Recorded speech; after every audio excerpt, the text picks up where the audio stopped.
discours et mon discours est en français. Et je vais parler des Jeux olympiques et des Paralympiques. Voilà, je commence. Paris a vibré en 2024. Paris a vibré du 26 juillet au 11 août.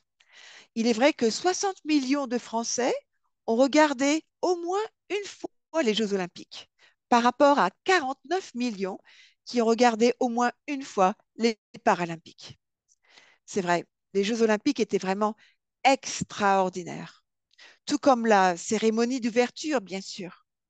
Mais ce que j'attendais vraiment avec encore plus d'impatience, c'était les Jeux paralympiques, du 28 août au 8 septembre 2024. Alors pourquoi est-ce que j'attendais ces Jeux paralympiques avec autant d'enthousiasme et d'impatience? Eh bien, c'est très simple. Comme de nombreuses personnes, j'aime le sport. J'ai toujours aimé le sport. Mais il y a un petit plus dont j'aimerais vous parler. Dans ma toute petite ville du nord de la France, lorsque j'avais 6 ans, eh bien, j'ai voulu commencer une activité pour les mercredis. Vous savez, en France, le mercredi, il n'y a pas l'école. Et évidemment, les week-ends. Qu'est-ce que je pouvais faire dans mon village les mercredis et les week-ends? Eh bien, j'avais le choix. Alors, je pouvais soit jouer de la musique à la fanfare de la ville, faire la majorette, à ce moment-là, c'était très à la mode, ou alors encore entrer dans le club de gymnastique. Et à ce moment-là, eh bien, la gymnastique est entrée dans ma vie pour ne plus jamais en ressortir. C'est vrai que j'ai eu beaucoup de chance, car dès le premier jour que je suis arrivée dans ce club, dans cette association de gymnastes, j'ai eu un très gros avantage sur tout le monde. Alors, je ne m'étais jamais entraînée, et sans entraînement aucun, eh ben, tout simplement, je pouvais faire le grand écart. J'étais très, très souple. Et j'ai donc impressionné tout le monde. C'était il y a longtemps, hein. Alors, l'entraîneur de l'époque a donc commencé à essayer de m'entraîner avec un peu plus d'enthousiasme que les autres gymnastes pour voir si j'avais du talent peut-être et si ce talent pouvait être vraiment exploité. Malheureusement, ce qui s'annonçait facile au début est devenu très difficile, voire même impossible. Je vous explique pourquoi. En effet, oui, j'étais très très souple, mais je ne pouvais pas vraiment développer de muscles, je n'avais pas de masse musculaire qui me permettait de progresser. Alors, si vous me connaissez, je pense que vous savez que je suis très très têtue. Et donc, j'ai décidé que j'allais continuer. J'allais pousser mon corps vraiment de toutes mes forces à développer cette masse musculaire dont j'avais besoin.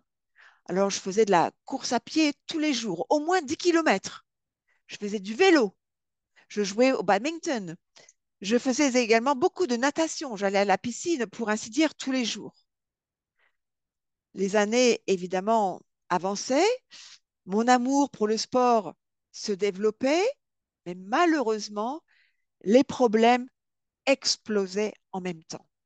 Alors, de quoi s'agissait-il? Eh bien, pour commencer, ça s'est manifesté par des entorses de la cheville très, très répétées, la droite comme la gauche.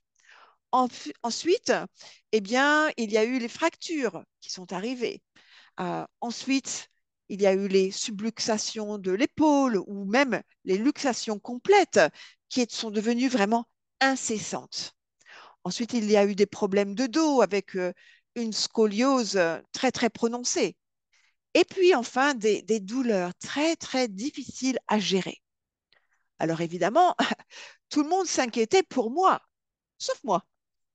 Plus on me disait d'arrêter et plus j'allais de l'avant. Alors si vous étiez à cette époque venu dans ma chambre, eh bien, vous auriez vu que tous les murs de ma chambre étaient tapissés des photos de Nadia Comaneci. C'était évidemment la Simone Biles du moment, cette gymnaste très connue qui a, comme vous le savez, décroché un nombre de médailles incroyables pendant les Jeux olympiques. Malheureusement, pour ma part, j'étais en arrêt pour blessure, plus souvent que j'étais à la salle de sport. Mais après chaque blessure, eh bien, je recommençais à zéro. Mais je trouvais toujours des solutions. Certaines étaient simples et d'autres était beaucoup plus complexe. Alors évidemment, je passais toutes mes vacances scolaires à l'hôpital parce qu'il a fallu que je me fasse opérer des chevilles, des genoux, des épaules, des adducteurs. Et puis, après chaque opération, eh bien, il y avait de la rééducation. C'était très, très difficile. Et je peux vous dire que lorsque j'ai eu 18 ans, eh bien, j'ai dû réapprendre à marcher à la suite de plusieurs opérations des genoux en 2 mois, 4 opérations en 2 mois. Mais au bout du tunnel, je me concentrais seulement sur une seule chose, la reprise de la gymnastique, la reprise du sport. Comme vous le voyez, j'étais vraiment têtue. Alors évidemment, tout le monde me donnait des conseils. Soit on me donnait des conseils, soit on me menaçait. Mes parents me menaçaient en me disant que c'était impossible, que je courais après une chimère. Et puis, il y avait également la colère des enseignants à l'école qui me disaient que jamais j'allais réussir mes examens sans venir à l'école. Sans parler des médecins qui me disaient que c'était de ma faute. Je forçais beaucoup trop. Personne n'avait encore découvert que je souffrais d'un syndrome assez inconnu qui s'appelle le syndrome d'Ehlers-Danlos. Ce syndrome est assez complexe, assez rare, et donc, pour ma part, j'étais très, très laxe, mais sans collagène, ou avec très peu de collagène, eh bien, je n'arrivais pas à établir une masse musculaire qui me permettait de contrôler mes articulations. Alors, évidemment, j'entendais toutes sortes de commentaires. On me disait, tu vas jamais pouvoir y arriver, hein. Oh, ma pauvre. Oh là là, toi, tu pourras jamais passer d'une classe à l'autre. Tu as loupé plus de 70% de ta scolarité cette année. Non, mais vraiment, tu crois au Père Noël?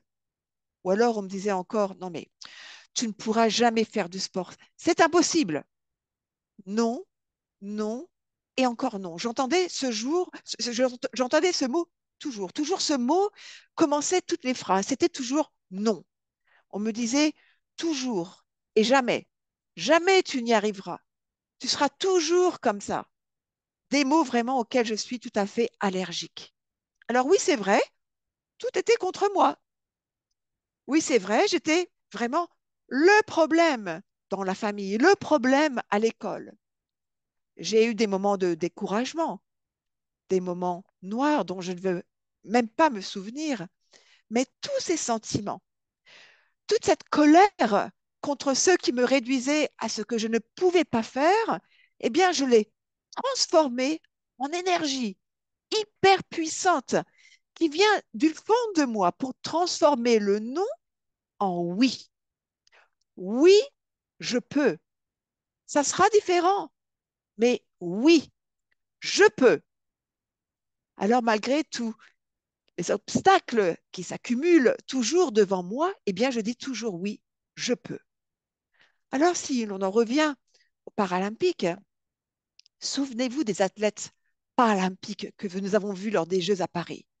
Souvenez-vous de Piotr von Montagu. C'est un sportif extraordinaire au tir à l'arc. Alors, qui a dit que le tir à l'arc devait se faire avec les bras?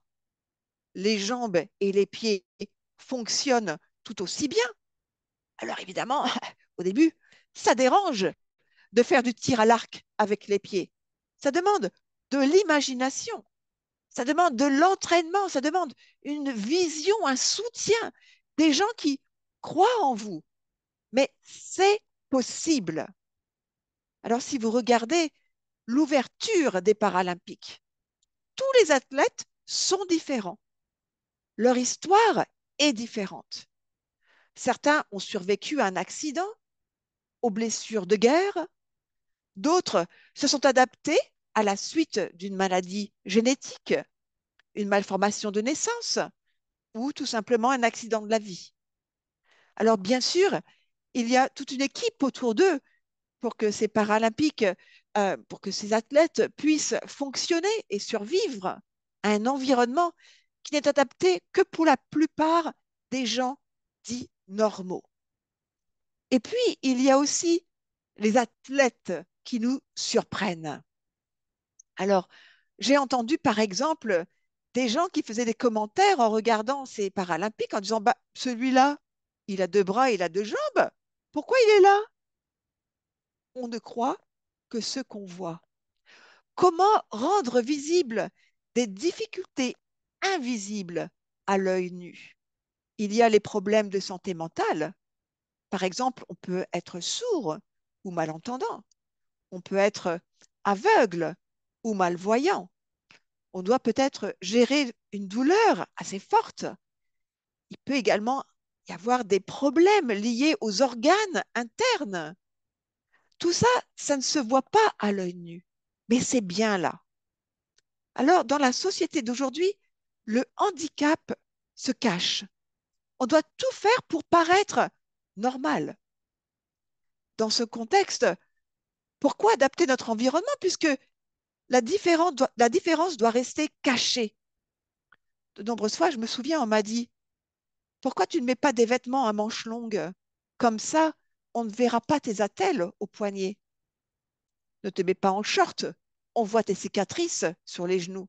Tu cherches encore à faire ton intéressante.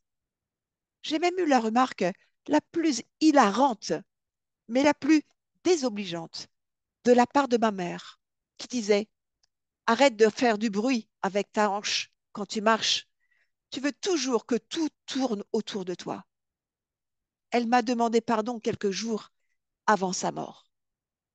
Il n'y a rien de pire que de recevoir les remarques, les silences qui en disent long sur notre propre santé, que ce soit physique, mentale ou émotionnelle. Avec les Paralympiques, c'est tout le contraire. On peut enfin montrer, même exhiber son handicap comme un trophée que l'on porte avec fierté pour montrer que, contre toute attente, oui, peux, je peux. Le génie des Paralympiques, c'est d'avoir créé une classification paralympique. Lorsqu'un athlète concourt sur une compétition paralympique, il est au préalable classé dans une catégorie de handicap organisée par un système de classification.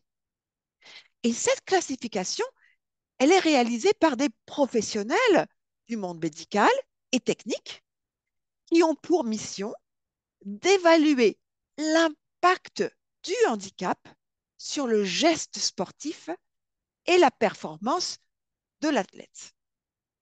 Il n'existe pas de système de classification commun pour l'ensemble des sports. Chaque discipline a son propre système. Alors, évidemment, cette classification, elle peut être améliorée, c'est certain. C'est assez complexe. Mais au moins, elle a le mérite de ne pas devoir pousser l'athlète à s'expliquer ou à se justifier. Par exemple, ah ben oui, je peux faire ci, mais non, je peux pas faire ça. Là, dans ce contexte, aucune explication. Ce code qui nous est alloué, eh bien, ce code dit exactement ce que l'on peut faire. Pour moi, les Paralympiques, c'est la fête du possible sur l'impossible. C'est l'occasion de prouver au monde entier que le monde n'est pas aussi simple qu'il n'y paraît. Les Paralympiques, c'est le contraire d'essayer de rentrer dans le moule du normal au quotidien. Par exemple, prendre le métro sans ascenseur, ou un ascenseur sans annonce vocale, ou sans annonce écrite en braille, par exemple, pour les malvoyants. Essayer de rentrer dans le moule du normal, c'est essayer de trouver un travail lorsque l'on a un handicap, en adaptant certains outils pour pouvoir faire ce travail dans de bonnes conditions et donner le meilleur de nous-mêmes. Alors, lorsque l'on regarde la parade des Jeux paralympiques, c'est l'occasion d'ouvrir les yeux sur une partie de la population qui est en général mise de côté. C'est la génération, c'est cette population qu'on ne voit pas, qui reste en général cachée, qui a l'air d'être normale. Alors, pas d'excuses, pas d'explication. Avec les Paralympiques, on peut enfin exister pour qui on est, avec ce qu'on peut faire à notre façon, pour gagner, pour éduquer, pour ouvrir les horizons limités que la société essaie souvent de nous imposer. Regardez les victoires des athlètes, mais souvenez-vous de toutes les batailles qu'ils ont dû mener pour être là, l'entraînement qu'ils ont dû passer pour gagner, simplement pour gagner. Lorsque vous regardez ces athlètes gagner, les larmes qui coulent, c'est absolument extraordinaire. C'est une victoire. Oui, je peux. Regardez également l'équipe paralympique des réfugiés, par exemple. Regardez tous les blessés de guerre en Palestine, en Syrie, au Soudan, à travers le monde. Tous ces civils, souvent des femmes et des enfants, des hommes jeunes, dont la vie semble achevée après avoir perdu un bras ou deux jambes dans un bombardement, seront-ils condamnés à devenir une charge pour la société ou pourront-ils s'inspirer du mouvement des Paralympiques pour se redresser et pour exister? Alors, ensemble, découvrons, créons, apprenons, car c'est tous ensemble que nous grandissons. Vive les Jeux paralympiques, vive les Jeux olympiques, et pourquoi pas tout simplement, vive les Jeux communs pour tous, sans différenciation. Merci.